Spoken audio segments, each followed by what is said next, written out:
Hi, loves. Welcome to a new episode of the AW Confidential podcast, where nothing is confidential. Today's episode is all about second acts. As women, we have been, I don't know if it's trained or led or brainwashed to believe that life is over after 50. And for a long time, I believed it myself. And I have to be honest, it put the fear of God into me, as they say. Well, thanks to women like Jennifer Lopez, Halle Berry, Oprah, Sandra Bullock, and many others, women like me and my guests today are feeling empowered. We can thrive at any age, and life does not stop when you turn 50, 60, 70. When you blow out those candles, life keeps going and we can reinvent ourselves at any age. Madeleine Marchant plays Ines Campesino, the mother of Rosa Campesino, on Apple TV Plus, new international hit crime drama, Bad Monkey, which I've seen and super entertaining, starring Vince Vaughn and Natalie Martinez. Now, Madeline is a Miami-based she's a current actress. She actually was a theater teacher for 21 years to middle school students. She's originally from Cuba, and she proves that it's never too late to pursue your dreams. The 62-year-old single mom is absolutely just she's amazing, energetic, beautiful, and before retiring, she as I mentioned, she was a teacher, but instead of opting for a quiet life of retirement, she decided to take a leap of faith. Her passion for performing arts and the entertainment industry led her to join the cast of the Broadway musical On Your Feet, which is one of my favorite musicals, at the Gala Theater in Washington, D.C. Her performance won her praise from the Post and many other critics, leading her to a nationwide tour as Consuelo, Gloria Estefan's grandmother, in the production. And she has been busy. As I mentioned, currently she plays Ines Campesino in Bad Monkey, a 10 episode series co created by Bill Lawrence, which is also known for Ted Lasso and Shrinking. Excellent shows, also on Apple TV Plus. Madeline, welcome. Your I, second act is pretty busy. thank you. Yes, thank you so much for having me, Yvette, and for Dawn Page for bringing us together. She told me that you're an awakened woman and I would love your vibe, and I already do. Okay, so that introduction was like, yay. Oh, oh, thank you, thank you. I mean, when I was prepping, I just felt so inspired. So, first of all, you're an inspiration. Second, congratulations on all these wins because they're truly big wins. Thank you. Thank you. I'm living this moment of like, this is really cool. Like sometimes I have to kind of pinch myself and go like, wow, it's all about keeping your eye on the prize. I always knew when I was a little girl, when I was 7 years old, that I wanted to be an actress. Didn't matter. So, but and I not that I didn't Love act it. at that age, I acted, but like to get to where I'm at right now, it is a big thing. And I hadn't realized that until I went on the set to record, and I realized, oh my God, Vince Vaughn is in this show. I didn't mention that in the email that we got, and I didn't know that it's co-created by Bill Lawrence, and Michelle Monaghan is in this, and all these incredible actors, and Warner Brothers, obviously Apple TV. This is international. This is like a big thing. So, and the moment that it happened, I was kind of like thrust into this beautiful like bubble of like, wow, I can do this every single day of my life. It was so I incredible. But love it. yeah, I love Oh, it. I love it. I mean, we're talking about reinventing ourselves at any age, and you're a young 62 Uh, and you are living your best life.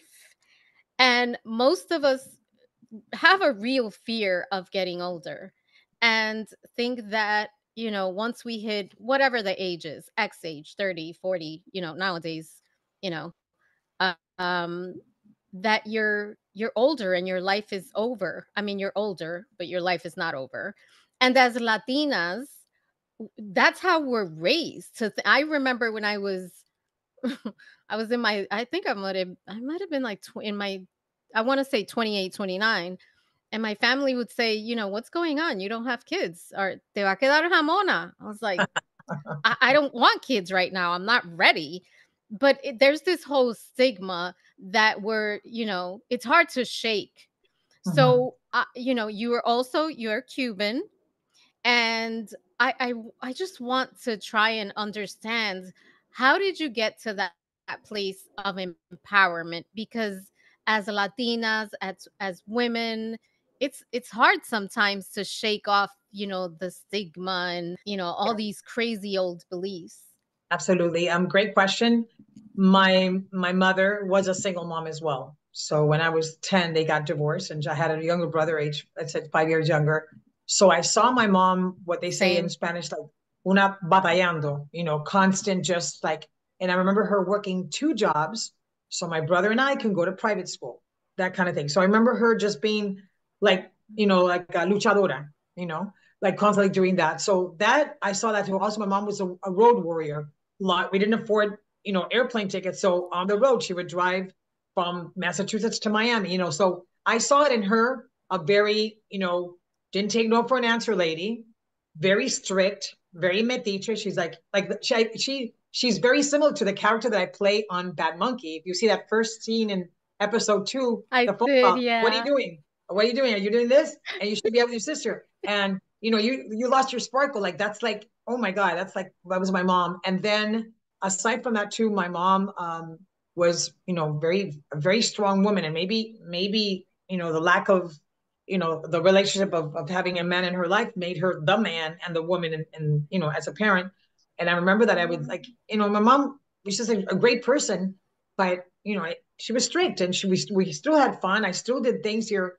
But like, let's say I made a mistake and I did something that got her upset, and I'd be like, "Mommy, I'm sorry, I'm sorry, I'm sorry." And then she'd be like, "Don't be sorry, be careful." And I'm like, "Ay, ay, ay." So it was like, Oh, "Oh, okay, yeah." It was I like, okay. love that. But she had a sense of humor, but it wasn't like me. It's this, me and my brother were just like one of the crazy, crazy people here. But so anyway, so coming with that, I grew up with watching my mom do her thing.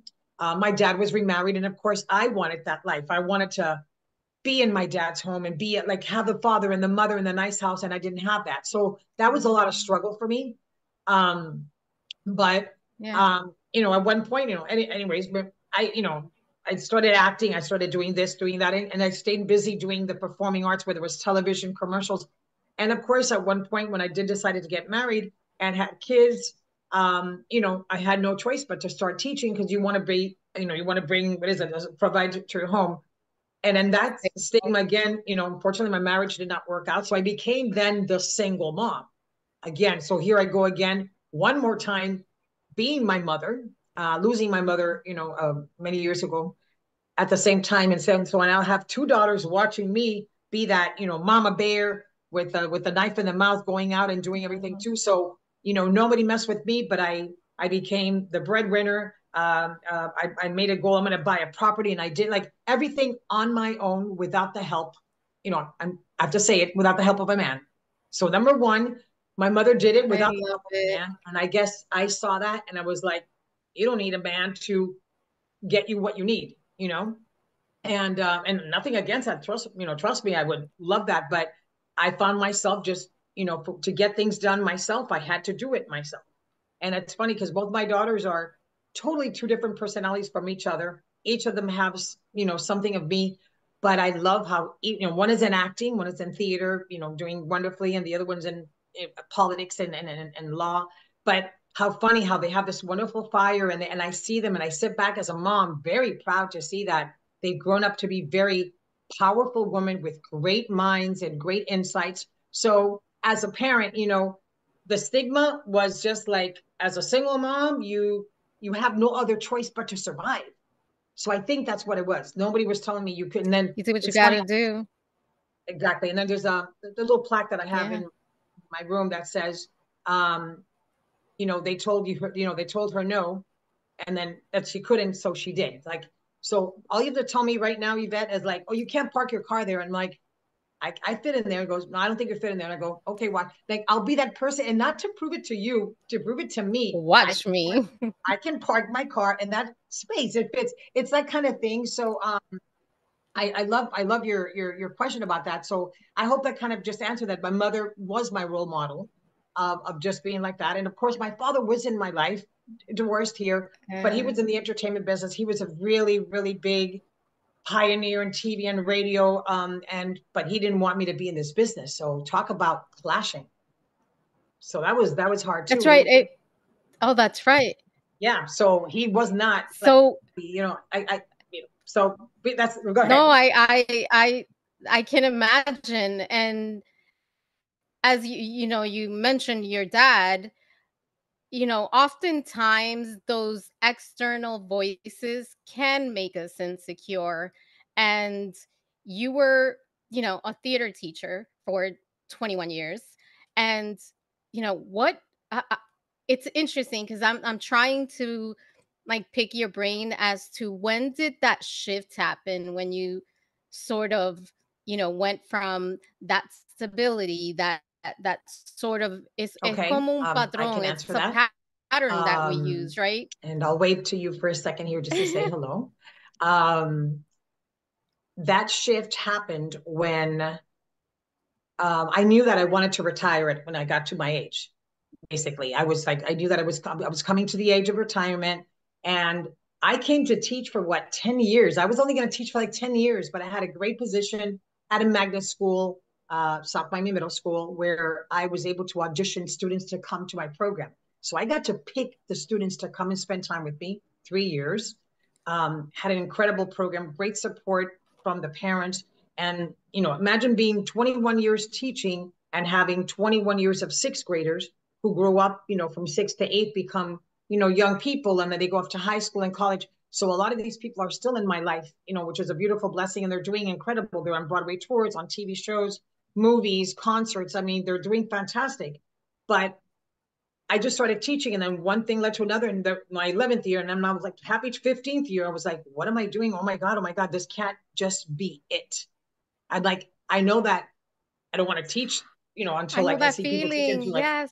yeah, I'm like 65, 60. I'm like, no, why would you want to teach? I can't see myself taking attendance at 67. Like, I'm like, no. And so I said, okay, I'm going to retire in June of, what is it, 2022. That was my retirement. Already the school also, and this is not news to anybody here. The public school system is an incredible system for students, but, administration sometimes might not be as supportive as you want them to be in certain places. Just the whole system itself. Teachers are getting tired, and as you know, that there's been a big, especially after the pandemic, a lot of teachers started to retire, A started to quit. shortage, right? It, horrible, Yeah. horrible shortage, and I can see. So imagine, Yvette, teaching in a class, teaching theater. So all of a sudden now, we had the 4 or 5 months off from the pandemic. All of a sudden now we come back to teaching, but half our kids are home and half the kids are sitting in front of me in the classroom. So I'm teaching like this with a mask on. Hey, everybody, can you please take out your book? Hi, everybody at home, please take it. It was like that. So imagine all the teachers doing this. Our stress level was horrendous. That's why teachers said, like, I can't do this anymore. So a lot of teachers just kind of just started quitting. So, and I'm already saying, oh no, I'm out of here in 2022. I'm not, like, I was already thinking like, yep, no, like it was even more like, no, that's it. No more. This is too hard for me. Coincidentally, I get a phone call from Luis Salgado, who I had met in New York. He was in the original cast of In the Heights on Broadway, On Your Feet, original cast, Rocky. This man is a brilliant, brilliant creator, un artista, un artist. Him and his wife were running workshops. So I would take my eighth graders to New York to do a 4-day, 3-night workshops with, and watch Broadway shows. And I met this man. Actually, it was like a couple of days after the In the Heights original soundtrack was recorded. So that's how bad we go back to that show. Met him. I loved his style. I loved the way he talked to the kids. I'm like, oh my God, I love this man. I want to be able to hire him every year when I come back. And hence I did that for 14 years straight. In that interim, this man never saw me perform. He knew that I was an actress, and I said to him, I go, when I retire, I'm gonna like go back to acting. So like, hey, he knows that I did movies, I did a Lifetime movie, I did another movie here, and I did commercial, I did everything. So he kind of saw my stuff on social media, but he never honestly saw me act. And I get a phone call February saying, hey, how are you doing? And I saw that you didn't submit yourself for On Your Feet in Spanish in DC, Washington, DC. I go, oh, yeah, I saw the audition, but I'm in the middle of the school year. I just got a few more months to go, but, I'll be happy to do anything after June. Well, because, the role of the grandmother would be a great role that you would love to play. I go, oh, yeah, that's a great role. I would love to do whatever. And this show is all in Spanish. Some of the songs in Spanish. Gloria commissioned someone from Spain to write, to translate the story. I'm like, oh my God, it sounds so amazing. Thank you. But like, I just need like 4 more months. Just give me 4 more months. And he says to me these famous words. He said, these opportunities only come once in a lifetime. That hit me hard. That I hit just my got stomach. chills. Imagine that. Like, so I got that, my stomach hurt. Like, and I was like, okay, send me the script. Just send me the script. So I got the script, my scene to do. That was Thursday night. Friday, I submitted my self-tape. Saturday, an offer came in. Sunday, a contract No. came in. I want to cry right now. And on Monday, I walked into the principal's office and I said, hi, I'm leaving in 31 days I after want to 21 cry. years. Oh Yeah. my God. So talk That about a leap of takes faith. Yeah. that. That takes, Yes. that was like, and I was making decent money after 21 years teaching, not a lot of money, but I was feeling good. The hardest part was saying goodbye to my sixth graders because I spent with them 8 months and they were like the most glorious class ever. I've had glorious classes and those were one of the glorious classes I had.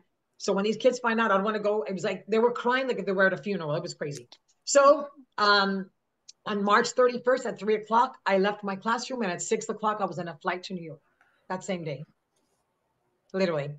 And my You papers will just show. like, Wait, my papers show that I retired on March 31st. No insurance. That's it. I left to New York. No insurance. Nothing here. I'm out. what? Yeah. I spent a couple of weeks in New York rehearsing, and then we went to Washington, D.C., and that was the most glorious time of my life to play Consuelo, I want to Gloria's cry. mother.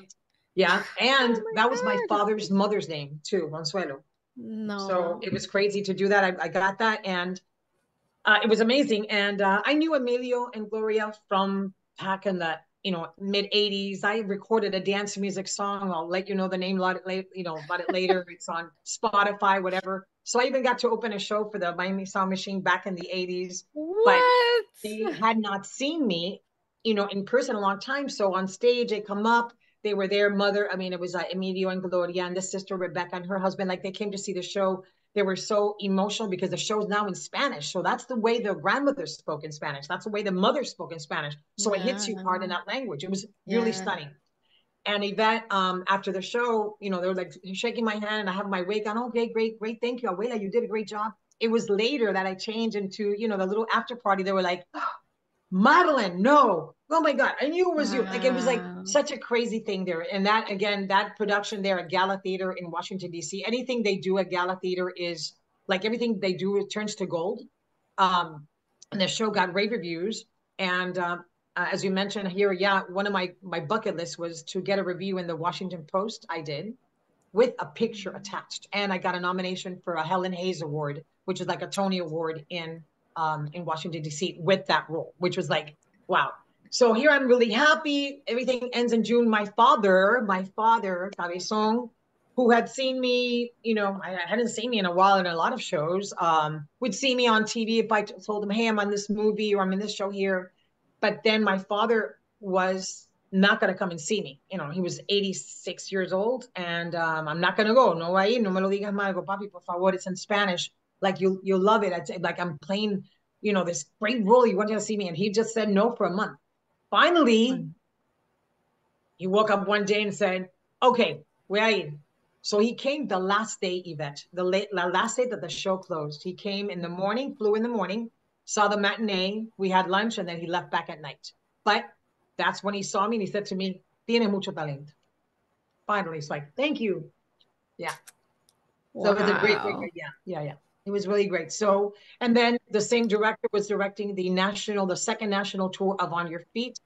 I auditioned for the grandmother, got a call back for the abuela again. I was so sure I had this role. I was like, I got this. I kicked butt at the callback on Zoom to find out like 2 weeks later that it was offered to another actress. And my heart was like, what? What do you mean I didn't get this? And I was totally destroyed. I happened to be in Spain because I had taken my daughters to celebrate my retirement. Another one's graduation from college. The other one had an engagement. And then I also got an email like a week after that. I was somewhere in a mountain somewhere looking at the sunset. And I got an email saying, we'd like to offer you, part of the ensemble and understudy for Consuelo. So I got to go on tour. And I didn't do just 7 months. I did twice. So I did almost a year and a half on the road. It was almost like the universe said no to that to make space for what was really meant for you. But I mean, I still got to go on tour and I still got to Yeah. perform as Consuelo too. Like so I was on the tour. It was a lady that had a role in the show, and she played Consuelo. But I got to play her enough to make me extremely, extremely happy. I did about 278 performances in 95 cities. So yeah, and I ran up and down those stairs from the dressing room just as quickly as those 25-year-olds. I was fine. Was it hard? Yes. Was I Well, tired sometimes? Yes. well, that's what I wanted to ask you. During this whole process of reinvention, second act, what was the greatest hurdle that you experienced in this completely new space? Great idea. Great question. That's a great, like, again, you have these questions that kind of awaken the mind and the Thank soul. you. No, but it's true. But these are great questions that really delve deep. Um, I think the biggest hurdle is sometimes being the older one. You were maybe not included in certain things because she's like the older person. Like, in other words, even though I'm cool and I jive and I'm vibe and I can be like with the young people and I can hang out with anybody, but sometimes, of course, the younger people want to do their thing. So they don't want to be with the la vieja or with the older person. So that's one of the hurdles. When I first started the tour, I was about 30 pounds overweight. My face is thin, but my body shows it. I was dying. Some of those stairs to go up and down was horrendous. So health wise was bad. I came back 4 months later, got on keto, lost 25 pounds in like less than 2 months. So my energy again spiked up. So that to me, that was the biggest hurdle, just like health wise, just like getting in shape because you need to be in shape. And at the same time, then of course, I befriended so many people in the cast that are like my kids, like people that I love with them, and some people just are able to connect with you. Coincidentally, one of my students in my first 2 years of teaching was on the tour with me. Talk about a full circle. One of my students from the yes, she was in the thing. So she played Gloria Stefan's mom. Her name is Kristen Tarago. So what are the odds of that? That mother, a teacher and student on the same tour, same hotel room, same food, same bus ride. We got to do that. So it was great to have her there. And she's Cubana from Miami. And she was we were our go-tos. I would That, go time and go like, I complaining, you need somebody to complain. So sorry. And so that was beautiful there. And also our cast was very international. So I have friends de todos los países, from Colombia and from Puerto Rico, and it doesn't matter. Everybody, Venezolanos, everybody that was there was just such a beautiful family. It was, very, very united front. And sometimes I would joke around because in the dressing room, all the girls were 25, maybe max 31, 32, 33 years old. And here's this abuela. But the conversations they talked and the conversations I would bring up, they were like, we need to have a Marchant moment. And I would say things to be like, I want to be like you when I grow up. Because I would just come up with conversations that would be myself, putting on our makeup and we're talking about everything. And be like, I cannot believe you're your age. Because right now we just feel like we're talking to somebody our age. So, but I've always luckily, being a teacher keeps you young. You have no other choice than to be with the moment. You have to be there. So I think that's it here. And of course, touring is beautiful. Hotel rooms are nice when you stay more than 2 nights, but when you have one nighters, those are the hard ones. That to me, I think every single person on I tour can that you ask is going to tell you that The one-nighters is what kills you. That's, doing a show at Takes night. a toll. Yeah, it takes a toll. You get to a show at night, and what happens after you're done with the show? Your adrenaline is pumping. So you really can't get to bed by 10 o'clock like you want to. So you're up till 1 in the morning. Then you get up at 7, get back on a bus to drive 4 or 5 hours to go to do another show. Those, when we had those, we hated them. Everybody hates them. That's throughout, the entire tour industry. But it's great when you have 2 nights, 3 nights, when you have a week. We were like a month in Algonquin, Maine. Beautiful. We were 2 weeks in, Houston. We were 3 weeks in California. I mean, like, those are like, que rico. That's like when you say, like, I love this life, it's life here. And missing your loved ones, missing, a boyfriend Yeah, at when it's a home. couple of nights. Yeah, I'm missing a boyfriend at home, or missing my daughter, missing friends. But I'll tell you something that's really amazing, that I think if everybody that's on tour would even listen to this advice.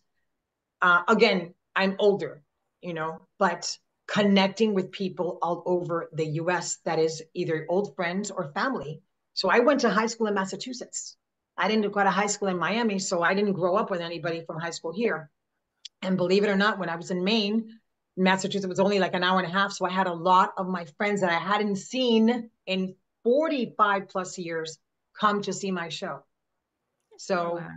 there I go. So that beautiful connection too. And I just got back today from a flight, because I had gone to Boston to see an alumni who asked me, can you come and see me in a show?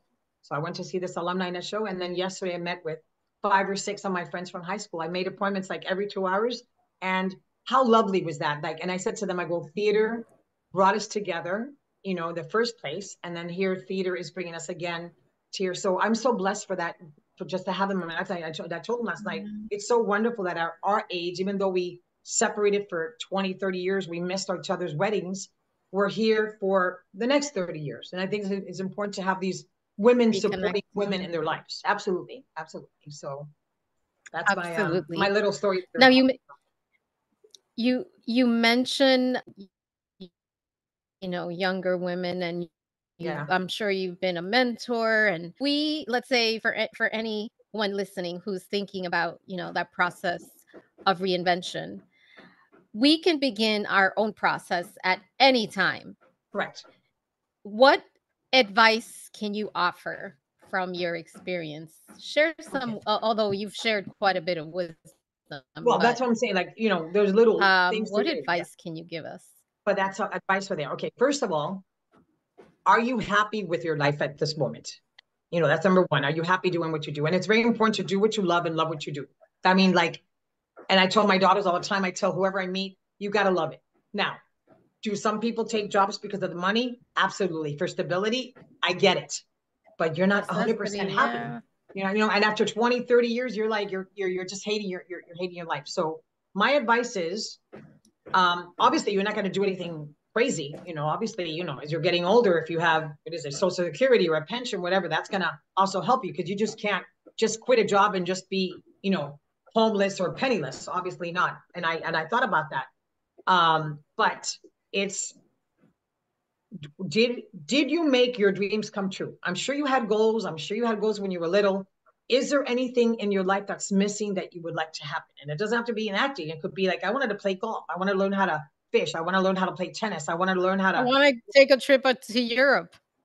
Whatever. it Yeah. is here. I think the most important thing here, my advice is, whatever that, that they say, keep your eye on the prize. Whatever your goal was, did you achieve it? Is it too late? It's never too late. And that's one thing that my father did tell me. It's only late when you're dead. That's it. That's the only time that you cannot fix or go after your dream. Does it take guts? Como decía mi mamá, es el único problema que no se puede resolver. No. And that's so true. And we don't see that.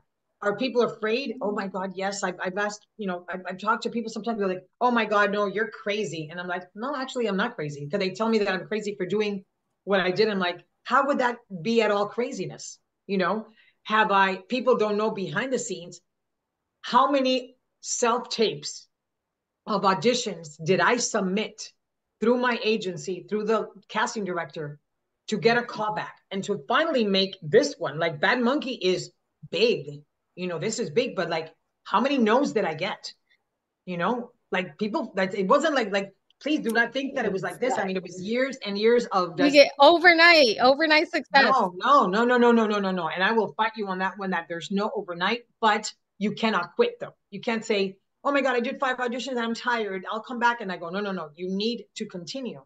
And I remember that my self-tape for Bad Monkey was done in a hotel room with bad lighting, with somebody reading lines for me, and I was doing the lines when I submitted for my self-tape. Like it wasn't nothing special. And I honestly forgot about it. How many times have I submitted for a Latina mom, this age, Latina? So I did it. So I just did another one. And who would have thunk, as they said, that it ended like this? But my advice is, whatever you have, whatever's still here in your heart or in your gut or whatever you're feeling that you're like, hi, oh, I wish I was here. Just there's, I mean, obviously, sometimes, if you want to take a trip across, what is it, travel the world, you need obviously money for that, but start small. Let's start saving money and go to one country at a time. Let's whatever it is that's going to get you closer to your goal, start moving towards it. Mine was, I'm going to retire so I can do this full time. Great. But let me tell you something, Yvette, I've done short movies that have paid me. I have done short movies that haven't paid me. I've done commercial that paid me well, another commercial that didn't pay me anything. I just kept networking and just like doing it and connecting with people because, oh yeah, I worked with that girl, she was really like, it's all about that. And then this business, you tap somebody on the shoulder, they're going to rub your other one. So basically you really need to just help each other out. And that's how I believe in that. So, and I also believe in, you're good to people, good's going to come back to you. You don't even have to expect that. It's just like, if you're buena gente, you're going to be buena gente back. It's just like, it comes to you, I believe in karma. A week and a half ago. And I also thank, I'm not sure if you're familiar with Madeleine Marchant from the Latino Filmmakers Network. Yeah, I interviewed her. Yes. Okay, so I met Madeleine when she was 17 years old in a competition that I was producing here in Miami, and she won the acting part. So she got a scholarship to my Marchant Academy. And then after a few weeks, I said, do you want to just come and, work for me? And that's how we have it. So here we are, I don't even know, almost 30 years later. So she was wonderful. She also made it happen for me to come to the premiere in LA. Walking that red carpet, Yvette, to me was, and I think to anybody that watches that, that moment there that Dawn also was able to make it all happen for me. Walking that red carpet was reality hitting me and karma coming, and every single thing I've worked so hard for, that was like my gift. Like, you have no idea. No one knows that I was about to cry, that I was nervous inside, but I was like screeching. I was like squealing inside of happiness, like, oh my God, I'm here. And but I looked really classy doing it. But just know that to me was a moment of like bucket list. Yeah, that was like, good for you, girl. You see what I'm saying? So it's like, it's like little hurdles like that. So I just give people the advice of like, whatever it was that you left undone, dale, just try it, and then like, again, what they say, it doesn't hurt unless you try. You're going to feel worse if you don't try for it. So I don't know. I rather do things, and I learn from my mistakes. I don't even call them mistakes anymore. They're lessons. Life lessons, absolutely. I rather, what is it? I rather regret the things that I've done than the things that I haven't done. I love that. That's true. That's so true. And not to be afraid of that. And again, remember also too, if you're surrounded by people that are telling you, go Yvette, you can do this, whatever, like anybody's around you, it's going to feel better. If you're around people that are scared to do let's say what I did, and let's say that a person wants to do it and somebody around them going like, oh, no, ya está muy vieja para eso, or you're too old for that, or like, that's not going to work, or you're not going to, whatever. Of course, you're not going to have that power to that little push to do that. And that's why you really, really, really, really have to be so strong and so determined. And don't let anybody, tell you. Imagine, so my students, middle school students, are auditioning for high schools for theater, for either New World School of the Arts or for Reeves and all these really big schools of arts. Imagine these kids for 3 years, that's all they wanted to do was audition for the school and get in. Imagine and I had a very good track record. I would get the most kids into these schools. But let's say that little Johnny has been wanting for 3 years to get into that school, that's his dream, and that school did not take him. And I would say to him, You're not what they're looking for, number one. And number two, don't let anyone or a piece of paper ever tell you that you're not good enough. In your eyes, that they probably had too many dark-haired boys, and then you happen to be the 11th one, so that didn't work out. So that was also too learning rejection at a very early age, because these kids are Yeah. what, 13, 14, learning already that no. So the ones that don't have a strong personality might just go like, I don't want to do theater anymore. It's too hard for me. And other people are like, give it to me. I'm going there. And those are the kids that do fantastic, that continue to do what they're doing, and no one has stopped them because they believe in themselves. So I think you really have to, believe in yourself first. Well, I want to make sure that I don't let you go before asking you. First of all, congratulations on Bad Monkey. It's such a great movie. I mean, a great series, and the acting, the writing, the directing, just everything. The timing on on the dialogue, everything is just it's such a great production. And I want to make sure I ask you this. What was it like for you, just working with Vince Vaughn and Natalie Martinez, and what was the biggest lesson that you've learned on set so far? Beautiful question. I got to work with Vince in episode 5, coming up on September 4th. And I play a mom, and a Latina mom, and also the producers and the directors of the show wanted to make sure that the Latinos were playing Latinos, which I thought was great, number one. So that was beautiful there. I love that. Very much so, very much so. And so what happened here is, so the scene that I have with Vince is at home. We invite him to the house for dinner for the first time. I already know a little bit about it, and I'm not really happy about the situation, what's happening with my daughter, Rosa. And again, I can't do any spoilers, but at the same time, he Right. comes to the house for the dinner. So it's great. We had a fun time dinner. We laugh. And of course, every time that they're going to do a new camera change or a new camera swap in lights, hey everybody, can you please have a seat over there, and we'll call you when we're done. In our stand-ins would go in place and stand in and do their stuff here. So sitting around talking with Vince was amazing. He's a history buff, would just like quote a lot of like historical things, not only from Cuba but from other countries. Like it was great talking to him, just down to earth. And he's also a dad. He was asking advice for like kids and stuff like that. But we were just sitting around like we had known each other forever and ever. And yes, he's as tall as he seems, like that. But just really down to earth, and it just felt so comfortable. And again, we, okay, all right, guys, we're back on set. Okay, we will go up to a scene again. He does make you laugh. We have a scene together where we're just, a lot of face to face, and he'd just stare at me, or I stare at him, and he'll like make a funny face, and then I laugh, and I'm like, I'm I sorry. can't wait to Sorry. watch this episode. It's like, oh my God, this guy's making me laugh. Hello. And then, just, it was just great banter, and just really, but feeling comfortable. Like, at no point that I mean, this guy's a mega star with so much power and everything else, but just there together, we're just two actors having a great time. I'm sure you've read that he is the king of improv. So so sometimes in the scene he will add a little bit more. But we just had just a really great time. And when I saw him a week and a half ago in LA, and I went up to him, because we had just seen episode 1. I gave him a hug. I go, oh my God, this show is so good. And I gave him a hug, and he goes, oh my God, you guys were all so great. And like, just like feeling, you feel so full, but like at all, you take away this, movie star, this man with so much power and following, and just such a great, career in, from comedy to drama. He's just really a great person. But not just him, Yvette, everybody in the cast, everybody that is the crew, the writers, the directors. They also had different directors for almost all the scenes. So whoever directed me in episode 2 did not direct me in episode 5.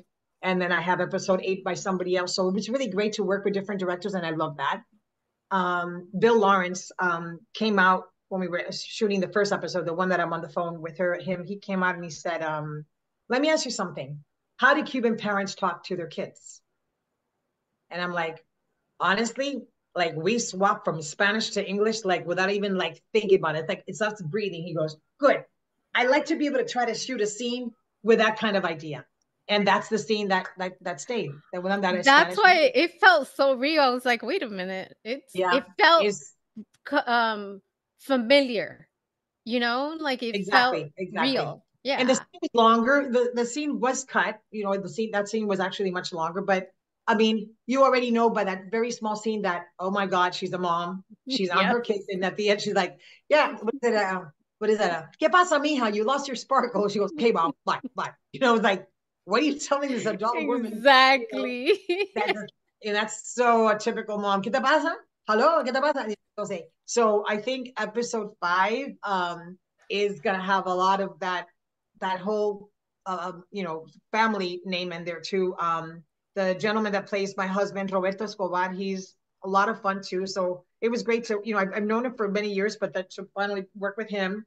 Natalie, I had just met on the set, but Giselle Jimenez, who plays my other daughter, her sister, she, we've known each other because, we just know, from the theater world, and she knew a lot of my alumni as well too. So it was just really feeling so wonderful, and everybody was just so kind and so open to just making you feel great. I cannot be any happier with I everything love that's that. happened, and everything. And again, this trickles down from me, like the casting director, Lori Wyman, to the agents from the Green Agency. So like everything just kind of like it's a little ball that rolls down and boom, here comes this big opportunity, but so much bigger than what I thought, just because, of just working with wonderful people, and I it was at love the height of it. the pandemic. So it was a lot of, as soon as you were done, put the mask on, but just sitting around talking. And there's one picture that I will be posting on September 4th that no one has seen. It's a picture of us as a family that we took as a little like a selfie.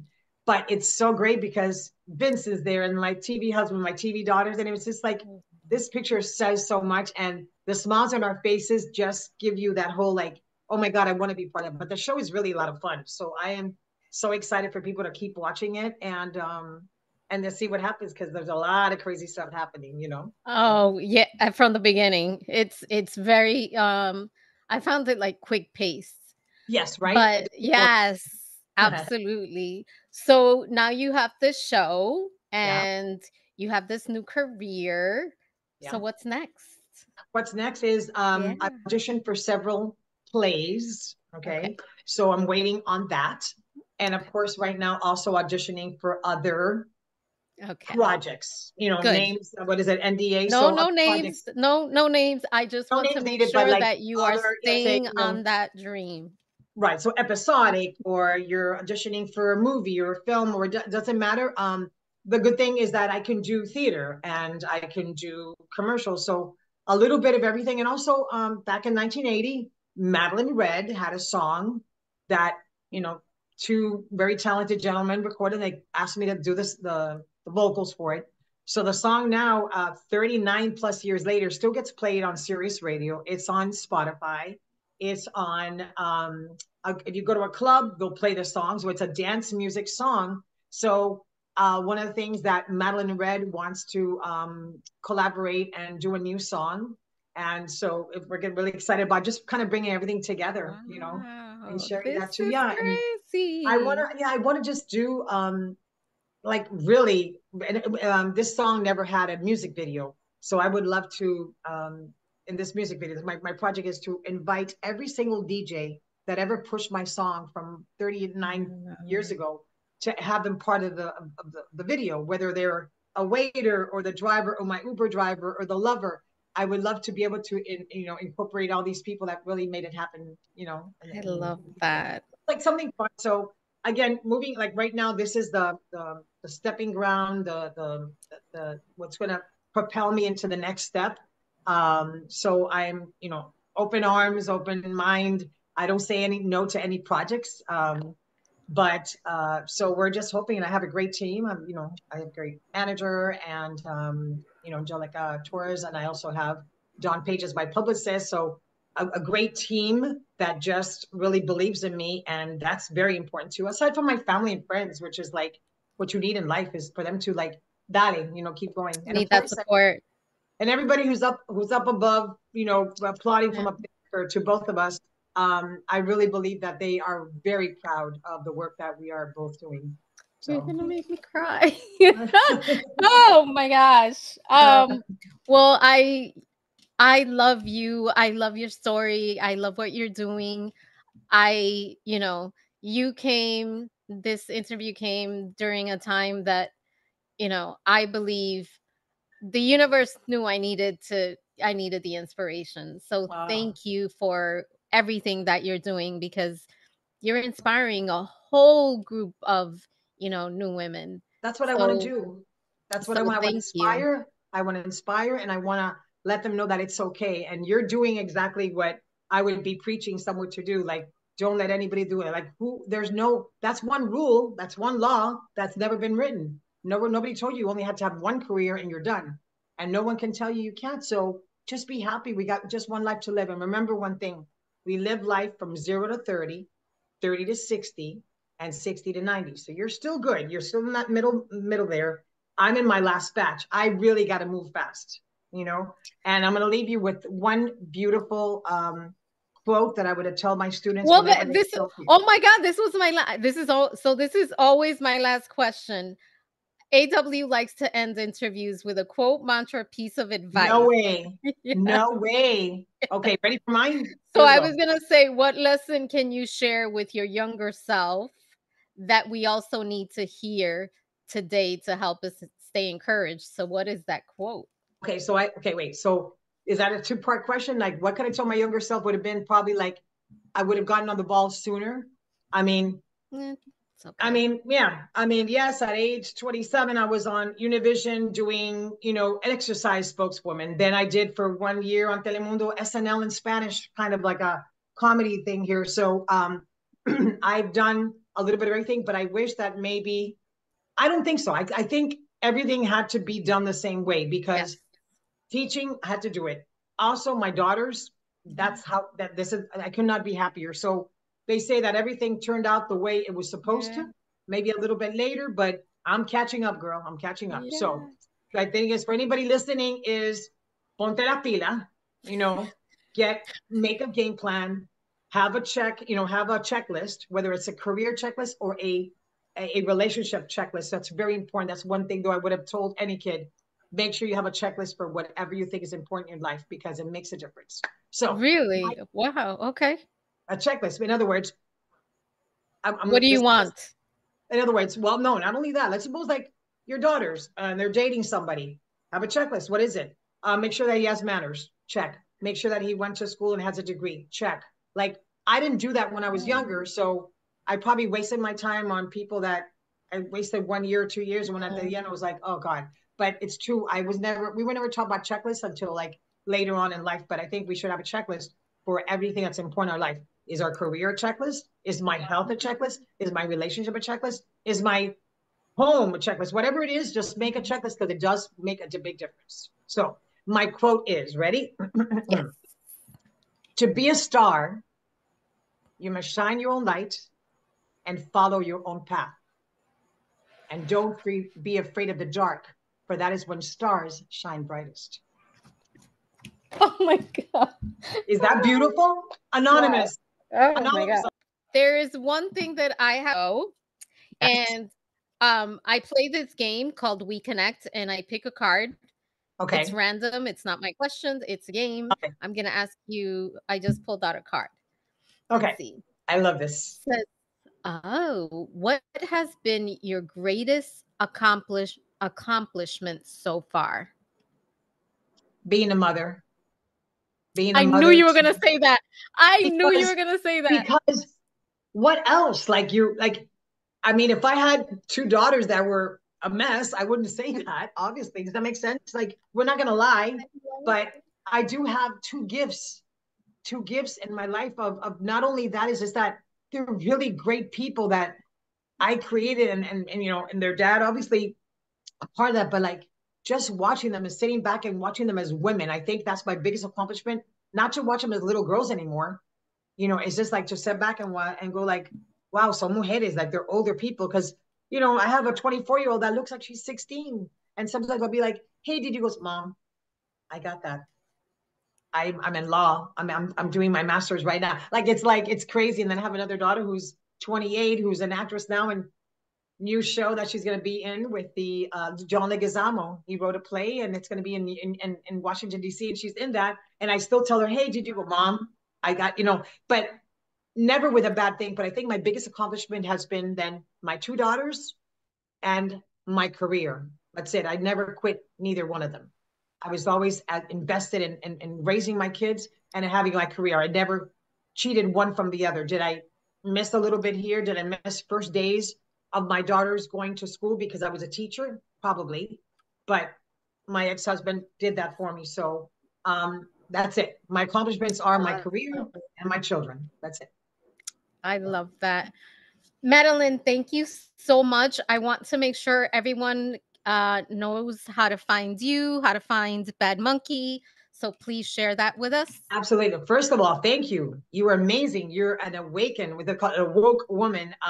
Thank you for I love this. And please let's connect, let's say a year from now and see where we're at, or 6 months from now and just connect again what's going on in our lives. Yes, Bad Monkey is out every Wednesday. It's out on Apple TV, Bad Monkey. And for the next couple of weeks, you'll see it every Wednesday. But in another 6-7 weeks, it'll be streaming 24/7, so you can catch it. So Bad Monkey, Madeleine Marchant, and you can find me on Facebook, Madeleine Marchant, like you see it, and on Instagram, Madeleine Marchant as well. So please reach out, follow me for lots of more behind the scenes, more information, and just more about life. Thank you so much, because what a pleasure. I mean, I really had such a great time, and I got teary-eyed. I had a couple of tears at different times, but I was like keeping myself really cool with my leopard jacket here. You're wonderful at what you're doing. Keep doing that, because it's also inspiring women. Like right now, when I hang up with you, I feel like I just went to therapy. I've never been to therapy, but if I'd gone to therapy, it would feel like Girl, I've been in therapy for years. we are therapy. I think right now, social media, people talking to us like, how do you sleep? How do you doing? What are you doing? Like, I think those are free therapies, the good stuff. So I thank you so much. And all my friends that watch your show, how do they follow you? Yes, I am on Instagram as AW Confidential, and my podcast streams on Spotify, YouTube, Amazon Music, Apple. It's Love it. everywhere.